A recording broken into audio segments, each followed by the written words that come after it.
Dans là, ici, il y a un nuage. Ça, c'est un nuage. Chaque fois qu'elle passe dedans, hop, elle est bombardée de tachyons et tout ce qui est là-dedans évolue. Ça évolue jusqu'à arriver à un point, puis ça dévolue. Et on retrouve l'âge d'or, l'âge d'argent, le Kali Yuga dans lequel on est, qu'on retrouve chez les hindous. Vous voyez? Donc vous avez des fréquences comme ça, et quand on rentre, hop, on ne peut qu'évoluer, on n'a pas le choix. C'est pour ça qu'on risque rien. Hein. On était dans le bas, maintenant on repart vers le haut, donc c'est cool. Et on dit qu'on est rentré dans le nuage de tachyon depuis à peu près 2012, notre système galactique. C'est intéressant. Donc, le tachyon. C'est quand vous êtes bombardé de tachyon, il se passe quelque chose, je ne peux pas vous l'expliquer, mais en fait on devient beaucoup plus intelligent et on peut capter beaucoup plus d'informations. Voilà. Parce que ce qu'on est, nous ne sommes que de l'information. Que ça. Donc à partir de là, plus vous recevez d'informations, plus vous avez des capacités, on appelle un peu métapsychiques.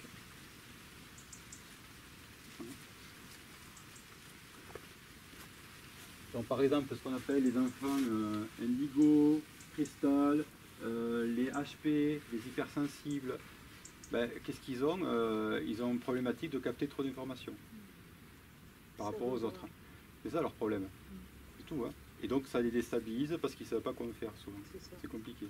Et que la société n'est pas adaptée. Voilà. Donc c'est pas eux qui ont un problème, c'est qu'ils sont en avance. C'est les précurseurs du nouveau monde en fait. Donc ils viennent en avance. C'est grâce d'ailleurs au fait qu'ils soient là, parce que s'ils n'étaient pas là, ben, on ne pourrait pas envoyer cette fréquence. C'est à travers eux que la fréquence passe. Donc on envoie des espions sur Terre. Pour faire évoluer la Terre, on envoie des gens légèrement supérieurs au niveau plein de conscience. Ils font des ancrages dans la Terre, ils naissent dans la Terre, ils deviennent des antennes. Et sans se rendre compte, ils diffusent une fréquence. Et c'est ça qui fait évoluer tout le monde autour. Et ça fait une contamination. S'il n'y avait pas ça, on ne pourrait pas évoluer. Donc c'est toujours des gens au-dessus qui viennent nous chercher en fait. Ok. Ok? C'est comme ça que ça marche. Et donc les 4, les 5 et les 9, ce sont les 3 typologies qui sont les plus dans ces cas de figure. Ok? Donc hypersensibilité, grande empathie, voilà, capter les informations beaucoup plus importantes, très sensibilité, une grande sensibilité à l'injustice, même dans les moindres petits trucs. Ils ont tous des caractéristiques assez spécifiques. C'est pas le 8 qui est plutôt une sensibilité à la justice? Non, le 8, il représente la fermeture totale. Mais oui, lui, on va dire que c'est l'hypersensible de la justice, mais que sur la justice. Ah, oui, mais c'est pas la justice du 4. La justice du 4, c'est beaucoup plus haute. Parce que le 4, ça va être sa justice. D'accord? C'est moi qui ai une vision de ma justice. Donc c'est ma justice. Alors que le 4, il a une vision qui essaie de prendre la justice de tout le monde. Beaucoup plus humaine. Beaucoup plus, il va être sensible à l'herbe, il va être sensible aux animaux. Donc, vous voyez, c'est une justice à ce niveau-là. Le 8, lui, il les mange, les animaux. Oui, c'est ça. Ok, c'est pas la même chose. Hein? Donc ces personnes s'incarnent surtout dans les 4, les 5 et les 9. Oui. Hein, pour faire évoluer. Oui. L'humanité. Parce que le 5 et le 4 symbolisent le plan d'évolution. Parce que chacun, en fait, chaque numéro a un rôle. Le 7 et le 2. Le 4 et le 5, ils ont la fonction de faire évoluer le groupe. C'est leur fonction. Ils le font de 2 manières différentes. Le 4, en allant chercher des informations à l'intérieur de lui, par intuition, et après il les diffuse aux autres. Et le 7, il fait le contraire. Il absorbe toutes les informations extérieures, il fait une analyse et il donne la synthèse. Le 5. Le 5. L'observateur. Voyez? Donc on retrouve le mouvement du Taurus, le 4 et le 5. Ok, 2 mouvements toujours pareils. Ça marche par 2 constamment. Le 3 et le 6, ils ont plutôt des fonctions d'assurer la survie, la cohésion du groupe. C'est vraiment des fonctions particulières. Donc c'est eux qui vont s'occuper plutôt de la matière. Les 3 sont des grands constructeurs. Ok, et les ouvriers, c'est les 6 en général. Mais eux, c'est les concepteurs, en fait, les 3. Ils ont toujours plein d'idées de développer. C'est les commerciaux. Hein, c'est vraiment le monde du commerce, les banquiers. Il y a des gens qui veulent faire développer leur fortune, leur richesse. Mais beaucoup liés à la matière.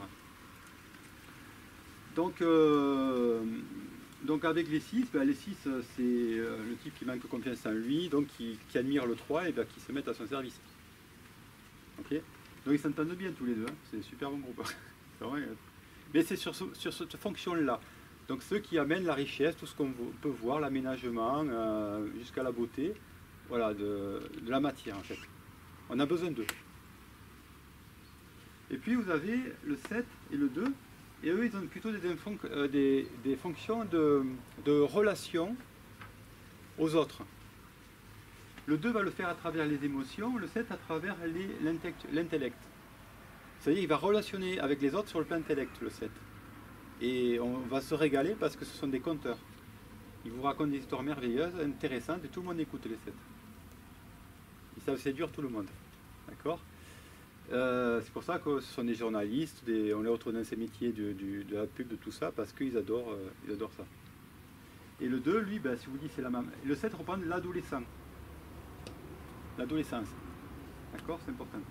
Le 2 lui représente la maman, et celle qui donne, et ça peut aller jusqu'à la prostituée, parce qu'elle donne tellement qu'elle est prête, elle donne aussi son corps. Hein? Les prostituées sont souvent des 2. Mais celles qui le font par amour. Hein? Parce qu'il y a des prostituées qui font son métier par amour. Il faut le savoir. Elles donnent leur corps, parce qu'elles savent qu'il y a des gens qui sont très malheureux sur Terre, et elles donnent leur corps pour que ces gens-là ne fassent pas n'importe quoi, n'aillent pas tuer quelqu'un, ou égorger, ou violer quelqu'un. En fait, elles se donnent un sacrifice, hein, quelque part. Hein. Et elles aiment tellement les gens qu'elles sont prêtes à donner leur corps. C'est des martyrs. Ça, c'est les vraies prostituées. Je ne parle pas de celles qu'on oblige ou celles. Voilà. La vraie prostituée, c'est ça. Donc c'est un très beau métier. Enfin, c'est un très beau métier. C'est honorable, vous voyez ce que je veux dire. Ouais, elles empêchent qu'il y ait moins de violence. Il ne doit pas y en avoir beaucoup, quand même. Qu'il y ait moins de violence dans le groupe, parce que les autres ne sont pas très évolués, les rapports hommes-femmes, donc elles prennent la charge. Vous voyez. Et donc, c'est aussi la maman qui s'occupe de l'enfant, enfin, voilà, mais qui peut être trop envahissante. Elle en fait trop. Voilà, parce que, je vous dis, le 2 a peur d'être seul, d'être abandonné, c'est sa blessure. Donc lui, il va rendre les autres dépendants d'elle, en fait. Si c'est une femme, voilà, si vous avez une maman 2, moi c'est le cas, voilà, si elle avait pu être un handicapé physique, elle aurait été contente. Voilà. Vous voyez ce que je veux dire? Mais c'était étouffant, j'ai fait de l'asthme à l'époque. Je m'étouffais. D'accord? Donc vous avez une maman 2, c'est étouffant. Parce qu'elles sont malheureuses et puis elles prennent l'enfant en otage. D'accord? C'est l'enfant qui va prendre la charge. C'est pas du vrai amour, mais c'est quelque chose d'important. Et donc ces deux-là, ils sont là pour quand même. Le rôle, c'est l'émotionnel, faire passer l'émotionnel, que la structure reste. Vous voyez qu'il y ait une cohésion dans le groupe. C'est le plan sentimental et mental. Mais c'est l'information. Oui. Excuse-moi, tu parles de la blessure du 2 en parlant de l'abandon. Oui. Jusqu'à maintenant, je pensais que c'était l'abandon qui s'était réservé entre guillemets. C'était plutôt la blessure du 4 et du 7. Non. Le 7, c'est pas la blessure de l'abandon qu'il a. Et le 4, l'abandon, il l'a. Mais c'est un abandon divin. C'est pas la même chose. C'est beaucoup plus spirituel. Le 2, c'est plutôt un abandon dans la matière et dans l'émotionnel. C'est un autre. Là, on est sur le plan spirituel. Là, on est plutôt sur le plan émotionnel. C'est pas le même abandon. Hein. Mais du coup, la blessure du 7, c'est quoi alors? La blessure du 7, c'est la blessure on va dire de frustration. C'est vraiment la blessure de frustration qui vient. On m'a enlevé trop tôt. La frustration au plaisir, en fait. C'est ça la blessure. On m'a enlevé trop tôt du sein de ma mère. On m'a privé de plaisir, donc il faut que je compense avec un maximum de plaisir. Voilà, on m'a privé de liberté, voilà, c'est ça, on m'a pris de plaisir en fait. C'est ça la blessure du 7. Et donc, mais voilà, ils ont une fonction d'information. Là, on est dans une fonction d'ordre et de règles. C'est le 1, c'est vraiment, il faut que les choses fonctionnent. C'est la gestion en fait. C'est pour ça que les 1, on les retrouve dans des formes de gestion. On gère des élèves, on gère des comptes, on est comptable, vous voyez, on est plutôt toujours dans la gestion avec le.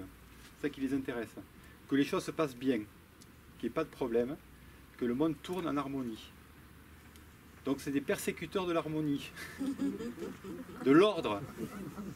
Il faut que vous obéissiez. Parce qu'ils ont raison, il faut que ce soit l'ordre. C'est important pour les uns. Vous voyez? Et les autres, ils ne comprennent rien, sont des imbéciles. Donc, ils sont très bons au service de l'ordre, c'est les meilleurs, il n'y a pas de problème avec ça. Le problème, c'est que c'est des torsions. Enfin, je veux dire, comment on appelle ça? Ils emmerdent tout le monde. Ils emmerdent tout le monde. Parce que les autres, ils ne sont pas venus pour l'ordre. Ils sont venus pour d'autres raisons. Et lui, étant dans l'ordre, l'ordre c'est quoi? C'est un, hein? C'est l'unité, d'accord? Il est à côté, hein? Il veut ramener tout le monde là, quoi. Les autres disent non, non, non, on ne peut pas y aller. Nous, on veut jouer, quoi. Laissez-nous jouer. Vous voyez? Et le 1, il dit non, non, alors, comme ça. C'est militaire, vous savez, les rangées, il faut marcher comme ça, tout est dans l'ordre. Vous voyez? Parce qu'ils ont peur du désordre, ils ne connaissent pas, quoi. Ça fait peur. Donc tout ça, c'est du bruit pour eux. Donc ils essayent de mettre tout ça comme il faut. Et regardez, on va vers quoi? On va vers un monde mondialisé totalement, tout uniformisé. D'accord? L'ordre mondial, c'est du 1. Hein? C'est du 1, mais pas du joli 1. D'accord? Parce qu'ils sont gouvernés par du 1 qui a peur. Donc c'est niveau bas, ça. Et le 1 qui n'a pas peur alors vous avez manipulateur narcissique, le pervers narcissique et le pervers. Il est très pervers, le 1 à niveau bas, c'est un sacré pervers. Hein? C'est le, comment on appelle ça? Une inquisition qui vous dit je vous tue pour votre bien. Ah ouais, grâce à moi vous allez aller mieux. Le mec il te tue, il te peint, il te dit mais grâce à moi vous allez aller mieux, quoi. Vous voyez, ça tourne quand même pas rond là-dedans, hein, quand on y pense. C'est les mesures Covid. Oui. Bah, c'est les gouvernements actuels. Mais oui, ils sont complètement dans une folie totale. C'est la structure, quoi. D'accord? C'est une folie totale. Donc, Bill Gates, par exemple, prenez M. Bill Gates, c'est un évangéliste qui attend le retour du Messie. C'est un fanatique religieux, ce mec. Il est prêt à tuer 3/4 de l'humanité. Hein. C'est lui qui gère tout. Là. Et ouais, il veut tuer 3/4 de l'humanité, mais il est fou, ce mec. Pour la sauver. Hitler à côté, il était sympa. Hein. Ouais, c'est vrai. Ah, il était sympa. Alors lui, vous avez un mec... mais en plus, le mec, il vous regarde il avait le sourire. Hein, je veux dire, Hitler, il faisait la gueule. Il avait la décence de faire la gueule. on voyait qu'il était méchant, quoi. Mais l'autre, il vous regarde avec le grand sourire, je vais vous sauver, quoi. Et le gars, comme plaf. Et je suis à l'OMS, et je suis partout. Et... Ah ouais, mais c'est impressionnant, les gars. Mais ils ont peur de rien. Hein. Il y a un film qu'il faut que vous regardiez parce qu'il est hallucinant, ce film. On voit tous ces gens comme ça. C'est quoi? C'est... Marchand de doute. Marchand de doute. Marchand de doute. C'est un film sous-titré américain. Vous le trouvez sur Internet. Il faut louer-le. Il vaut 3 ou 4 euros. Louez-le. Vous allez voir tous ces gens-là. Ils ont pris l'histoire des années entre les années 60 et les années 90 ou 2000. Et comment, en fait, tous ces gens-là ont manipulé la population. Mais le pire, c'est que tu vois que les gens y suivent parce que ça se voit gros comme je sais pas comment on peut pas le voir. Je suis un 4, je dois les voir. Mais on les voit que les mecs sont des requins qui vont te manger. Mais ça se voit, ils le portent sur eux. Ils ont des têtes de requins, tous. Ils mentent, ils te regardent en te mentant, en le jurant sur la vie de leur mère, ils te mentent. Ils vont te manger. Et puis les mecs en face, ils ne voient pas. Ça a marché. Ça marche. Ben, le Covid, c'est ce qui s'est passé. Mais oui, mais c'est un truc de ouf, quoi. Et ça continue à marcher. Donc regardez ce film parce que même quelqu'un endormi, offrez-le quelqu'un d'endormi qui ne voit pas ça. Il va dire, mais oui, là, ça se voit quand même. Parce que là, il retrace tout ce que disent les gens, en fait. Hein. Là, il prend par exemple sur le changement climatique. Et en fait, il y avait 95% dans les années 30 ou 40 qui disaient que il y avait changement climatique. Et bien, il y avait 2% qui disaient que non. Et c'est ces fameux requins, qui n'étaient même pas scientifiques. C'est-à-dire que les mecs ne s'arrangeaient pas. Le changement climatique ne s'arrangeait pas certains pouvoirs. Ils ont dit, on va mettre des scientifiques, des faux scientifiques, qui vont expliquer qu'en fait, c'est pas bon. Qu'il n'y a pas de changement climatique. Comme ça, nous, on peut continuer à polluer.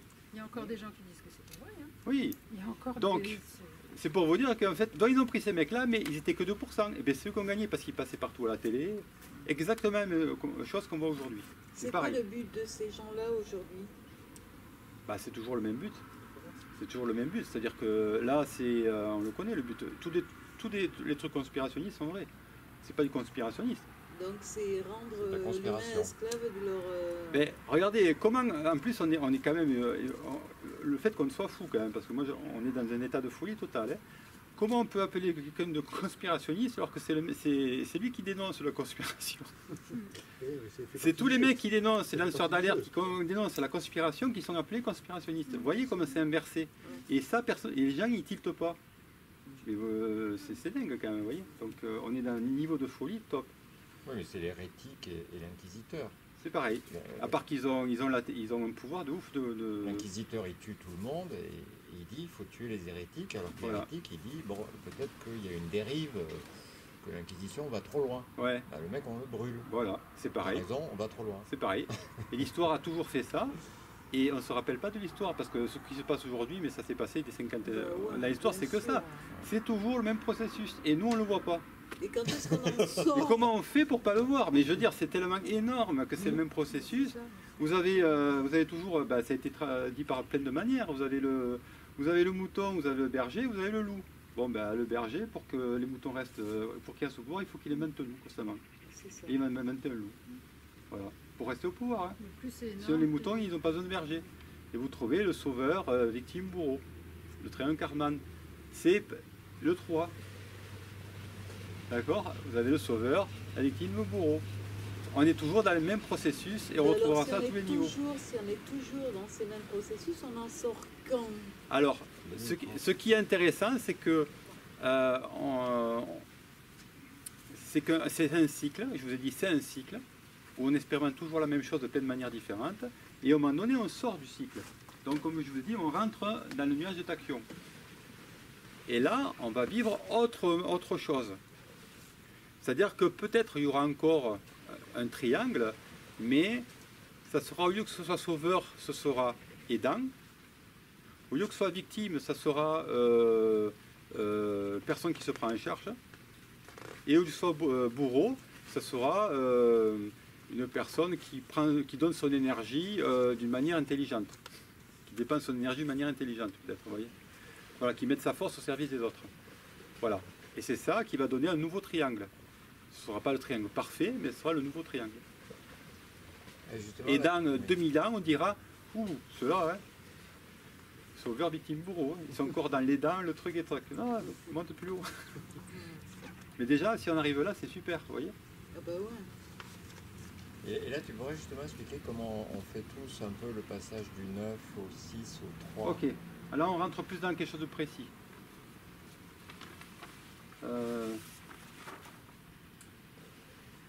Donc, je pars un mot. Le 9, comment il peut faire pour évoluer?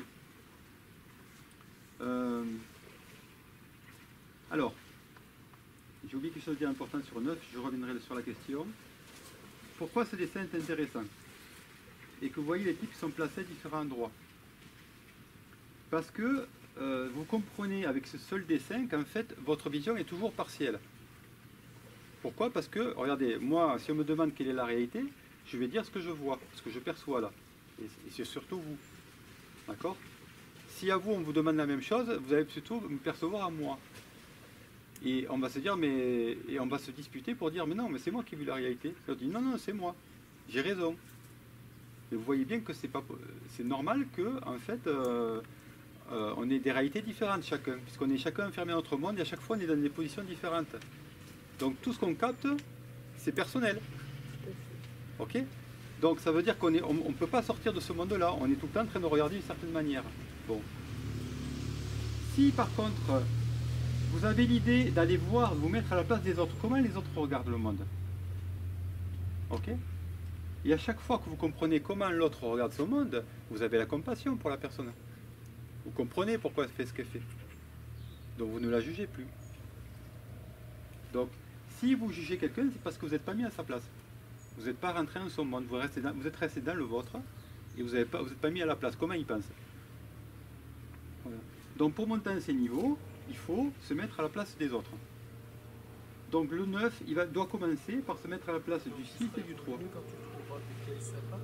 Comment? Tu seras tout en haut quand tu trouveras quelqu'un de sympa.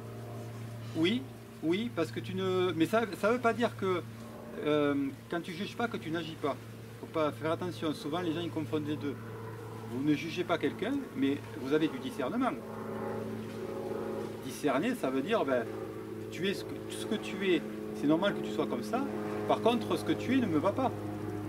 Et j'ai pas envie de te fréquenter. Ça ne me correspond pas. C'est pas un jugement, ça. C'est juste moi, je parle de moi. Je dis, ben moi, ça ne me va pas. Ok? Donc discernement, il faut en avoir, sinon ça marche pas. Mais juger, c'est à dire à l'autre, tu devrais être autrement que ce que tu es, c'est ça, juger quelqu'un. Tu devrais être autrement que ce que tu es. Je t'aime pas parce que, voilà, il faut que tu sois autrement. Ah ben, je t'aimais bien quand t'es comme ça, maintenant t'as changé, je t'aime plus. C'est ça. Moi, ce que je voulais, c'est ça. Ok? Voilà.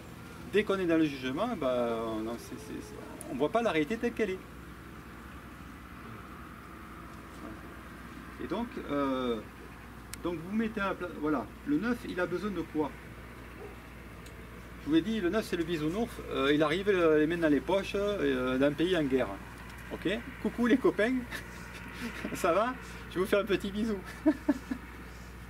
Les mecs, ils sont tous avec la mitraille. Imaginez la scène, ils sont tous avec la mitraillette en train de se tirer dessus, il y a un mec qui descend, les mains dans les poches, habillé en clown. Vous voyez? Bon, ça fait rire. Ouais. Vous voyez l'image, d'accord? Bon, mais ça c'est le 9, il arrive, il est comme ça, quoi. Et bien sûr, il se prend une balle à droite, un coup de poing. Il la prend bien la gueule. Et il met un certain temps à comprendre que ouais, il y a des règles ici, il faut quand même faire attention. D'accord? Donc je vais m'organiser, je vais observer, je vais m'organiser, je vais bien... Donc il va vers le 3, qui est le super organisateur, qui lui tout est top. Hein, il est super bien classé. Parce qu'il veut gagner du temps, donc il est super bien organisé. Donc les 9 ils vont fréquenter les 3 pour apprendre. Pour avoir parce qu'ils sont tellement désorganisés, les 9, qu'ils ne savent même pas quelles sont leurs priorités. Je vous promets. Parce que l'organisation, c'est à tous les niveaux. Et bien ils sont même désorganisés dans leur tête. Et quand on leur demande, qu'est-ce que tu veux aujourd'hui? Bah je sais pas, ça c'est bien, ça c'est pas mal aussi, ça c'est bien. Et puis après ils suivent quelqu'un qui a un autre projet en fait, oui. Donc, il donne ouverture d'esprit totale. Donc, il n'arrive pas à choisir, les pauvres. Parce qu'il représente l'unité, rappelez-vous. Tout est bon, quoi. Pourquoi je choisis ça? Ça a l'air bien, ça a l'air bon. Donc, qu'est-ce qu'il fait? Il faut une discipline. Donc, tu vas mettre des priorités dans ta tête. Qu'est-ce qui est vraiment important? Qu'est-ce qui est moyennement important? Et qu'est-ce qui n'est pas trop important? Une fois qu'ils ont fait ça, que c'est clair, en thérapie, c'est ce que je fais avec les 9, je les aide à faire ça. Et bien, une fois, ils font des choix très rapides.